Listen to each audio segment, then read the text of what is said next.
find the bottle really fun. And it might be hard to see. I'll show you in a minute, but there is shiny paint, shiny black paint that shows moons and pumpkins and an eye and ivy leaves and a heart and a cross and a flower and a gun and a boot and an owl. I don't know if you can see, but there's just all sorts of little designs in shiny black. The rest of the bottle is matte black, and then it has this shiny top here, shiny black lid. It's not magnetic. Makes some good lid sounds though.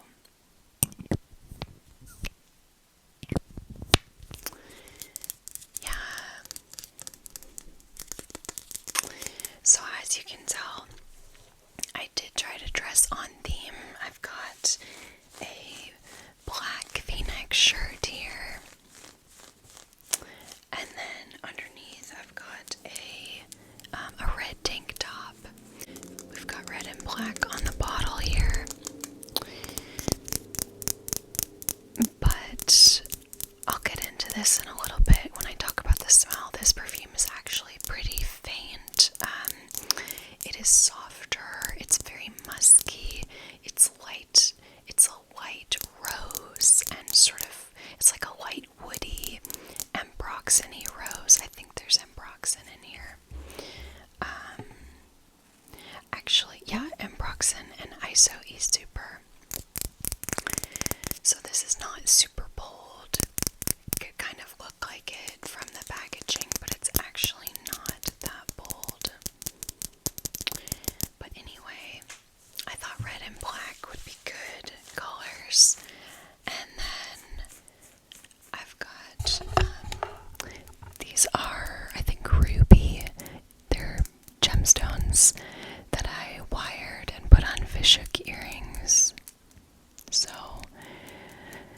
that matches the red. And then I've also got red velvet scrunchies. Yeah, so that is the look for today, trying to match this perfume. Alright, let's go ahead and spray this and get a smell of it.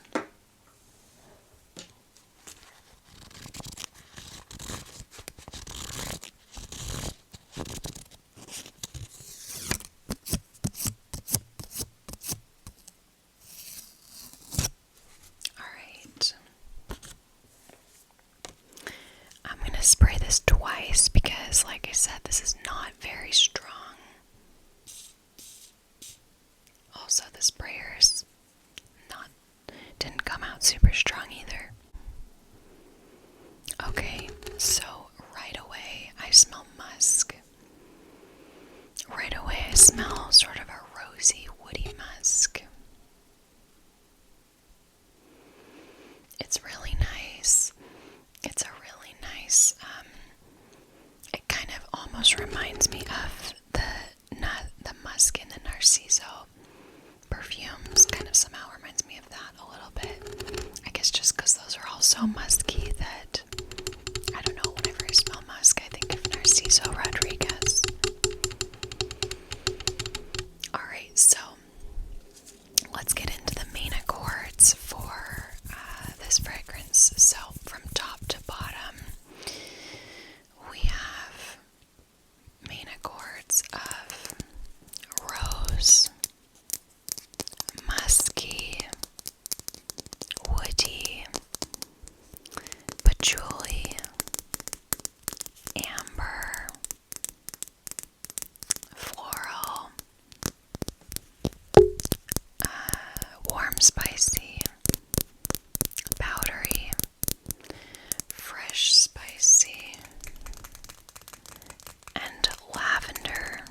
think that's a good breakdown. I think the rose and the musk is what I get most. Rose, musk, woody.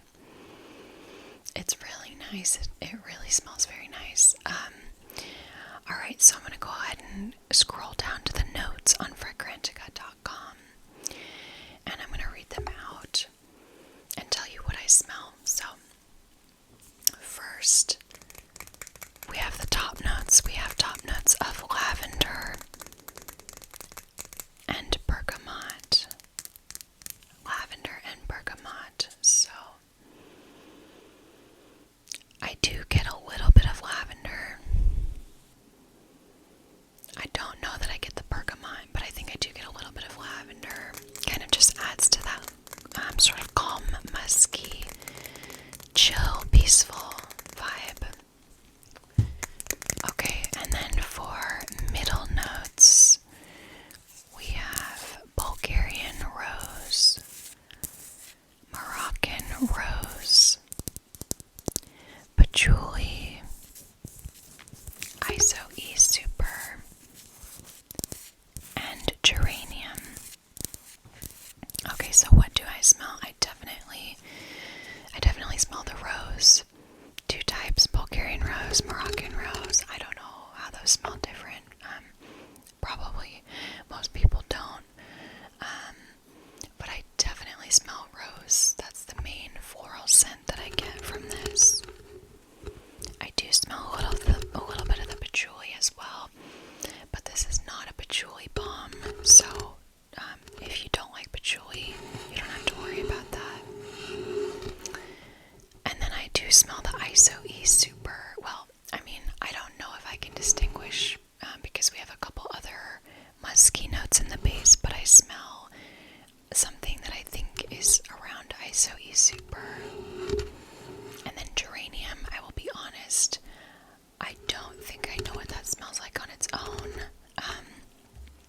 I'm gonna click on it.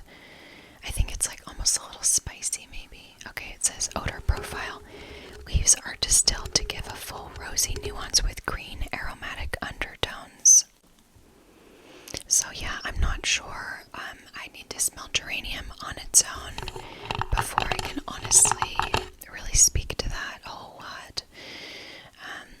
But yeah, so for the middle notes, I'm mainly getting the rose and a little bit of patchouli and the ISO-E super.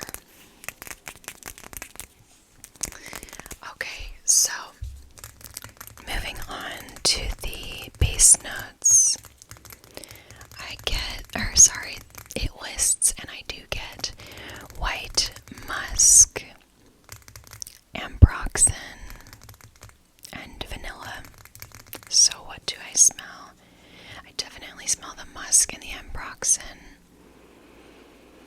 It's really nice. You have to like musk in order to like this fragrance, but if you like musk, this is a good one. And then there's vanilla. So, do I smell vanilla? Maybe just a hair. I don't know. I'm not sure.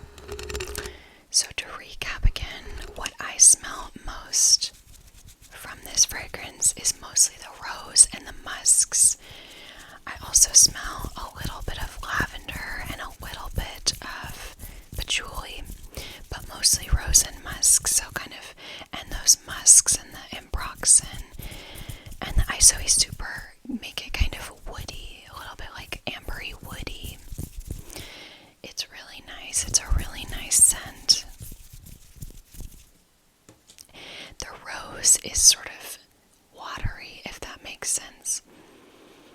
All of this smells sort of watery and definitely smells cool tone to me. I'm not sure why, because all of those scents all of the notes do not necessarily read as cool tone, but somehow I'm getting cool tone when I smell this for sure. And in terms of pitch, to me, this smells kind of, I wouldn't say low pitch, but it's definitely mid to maybe slightly lower. It's just toned down. It's not attention grabby. It's a subtle, musky floral.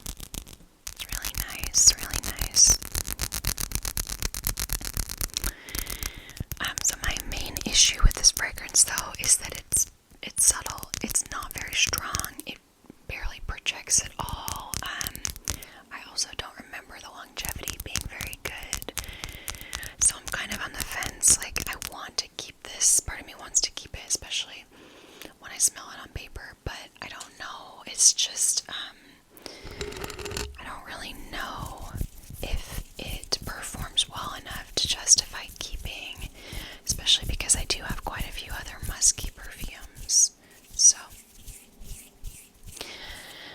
let's go ahead and read some other statistics around this scent. So, this was released in 2006. Oh my gosh, I did not know that this has been around for so long. I had no idea. The nose behind this fragrance is Francis Kurkdjian. This is classified as a chypre fragrance, which is interesting because there's no oak moss in the base. I don't know, I guess chypre, that definition can kind of grow to include more, but typically chypre fragrances have oak moss in the base. Okay, this perfume has a rating of 4.02 out of 5 with 4,111 votes. So that's a pretty good overall rating. Yeah, people seem to like it. Honestly, I feel like this is an inoffensive perfume unless you really don't like musks, but honestly, I find this to be an inoffensive perfume. It's pretty light. Also, if you don't like rose, you might not like it, but the rose is very, I would say, very fresh and watery. It's not vintage. It's not, yeah, it doesn't smell old school. It doesn't smell like dried rose. It's like a fresh, watery rose. I just love the smell. Maybe I will try wearing this once more, give it a good amount of sprays, and see if I want to keep it, because it is really nice. It is really nice. Okay, let's read some other statistics on Fragrantica. So, for the longevity, people are saying that this is moderate to long lasting. So, the users are rating it pretty well. They're giving it like a 7 out of 10, which that's encouraging for me to see because I don't remember it having good longevity. But I feel like I haven't given this enough of a chance. I really just wore it once, maybe sprayed it 4 times on myself. Also, a lot of people cannot really smell Improxen, Isoe Super, and Musk very well, or they can, it's almost like an invisible scent. Speaking of which, here is the infamous Juliette Has a Gun, not a perfume. So not a perfume, I believe, is literally just the Improxen, but let me make sure before I'm quoted on that. Okay, it's Improxen and Cetalox. So 2 notes, Improxen and Cetalox. I got this at Ross. I got a good deal on it. It's still in its packaging, as you can see. I'm not gonna keep this. To me, I think there's never really a time I just want to smell like Improxen and Cetalox. I could see how this would be really good for layering. However, I don't know. I'm just not gonna keep it, so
reminds you of an egg. Sunny side up. I love sunny side up eggs, by the way. I typically eat 3 every day. Fun fact about me, I eat a lot of eggs. I keep wondering if I'm going to get sick of them. I feel like I've gotten close to getting sick of them a few times, but I really like eggs. This perfume, the reason why I brought this up is this also has musky notes in it. This has ISOE Super, and this also has Ambret. So, yeah, Juliette has a lot of perfumes that tend to have those sorts of notes, which I do really like. I do really like those. Okay, let's look at some more statistics. So, like I said, people have rated this actually pretty good for longevity. For sillage, interestingly enough, they're also rating it pretty good. They're rating it moderate to strong. So I would say maybe like a 6 out of 10. Yeah, I'm kind of surprised about that. Maybe it's because if you can smell the ambroxan and the ISOE Super, then maybe that does last quite a long time. To me, it's kind of hard to pick up after, and I think especially after the rose fades, because rose is a tender note and it's not going to last as long, I think, as the ISOE Super and the ambroxan and the white musk. So to me, this doesn't hang around a long time that I can detect, but the users are disagreeing with me on that. So I feel inspired to try this one more time, honestly, now that I'm reading this review and, yeah, seeing what other people have to say. So, okay, so for gender, people are saying that this is more on the feminine side, but not super female. Maybe more like a 3.5 out of 10 if 1 is female, 10 is male. I would agree with that, because I think rose we typically tend to associate with a more feminine fragrance, but beyond the rose, this is totally unisex. If the rose wasn't in here, totally unisex, like watery, musky, almost a little aromatic. So yeah, I would agree that this is feminine leaning, but definitely somewhat unisex. And honestly, I mean, of course a man could wear this. Anybody can wear whatever they want. So, lastly, for the price value, people are saying that this is a little bit overpriced on average. I can understand that because, that was squeaky. I can understand that because I think these bottles tend to run, let's see, I think this is 50 mils. Oh no, this is 50 mils. Let's see. Juliette has a gun. Okay, so with a quick Google search, a 50 milliliter of this fragrance, I see you can find it on eBay for $55. You can find it on Fragrance Net for $53. So that's pretty affordable. However, on Sephora, which would be more of the full-priced amount, well, they only have the 3.3 ounce, but that's $140. So I imagine full-priced, this would be, I don't know, 80, 90, closer to 100 for this size. So it's a little bit more expensive, but you can definitely find this for a deal online. So honestly, I think this is fairly priced because I do think it's a really beautiful perfume. I do really like it myself. Okay, let's go ahead and read a few random reviews, as I do tend to do. So, okay, let's see. Somebody who likes this says,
this was the single most horrible perfume I have ever smelled. I was so excited to find this at Ross for $50, and after some internal argument, which I won, I decided to shell out the money for the really nice designer perfume. It was so horrible. Immediately my nose stung from the smell. Not great, but I wanted to wait for more of the notes to develop. It never happened. All I could smell was the initial scent. For hours I had it on my skin, hoping it would change, to my detriment. Let's see what else they said. It smells like Musky Men's aftershave times 100, like bug spray chemicals like Grandma's perfume on steroids. It's possible I got a bad batch. So yeah, I don't think this person likes musks and ambroxan and rose maybe. One more who loves this perfume. Let's go ahead and find one more person who really likes it. Okay, they say, a velvet, soft, fuzzy pink rose. There's something so divinely feminine about this. It's a mature rose that, to me, smells less naive or innocent than some rose perfumes can smell. If those kinds of rose perfumes are girlish, this is womanly. I first tried this in the cooler months and thought it smelled good, but didn't feel particularly drawn to it. By chance, I tried it again, this time on a very hot summer's day, and it just bloomed. Yeah, honestly, I do feel like you could wear this year round, but I would wear this in the spring, fall, and even summer myself, because like I said, to me, this is a little bit cool tone. It just is. It seems like a watery rose to me. So, I don't know that I would gravitate to this in the dead of winter, honestly. I'm not sure that I would. Okay, so I think that's everything that I'm going to say for this perfume today. Yeah, I hope you all enjoyed this perfume review of Juliette Has a Gun, Lady Vengeance. So again, my final thoughts on this: musky rose, a little bit aromatic, a little woody from all of the Isoe Super, the ambroxan, and the musk. I think this is on the more subtle side.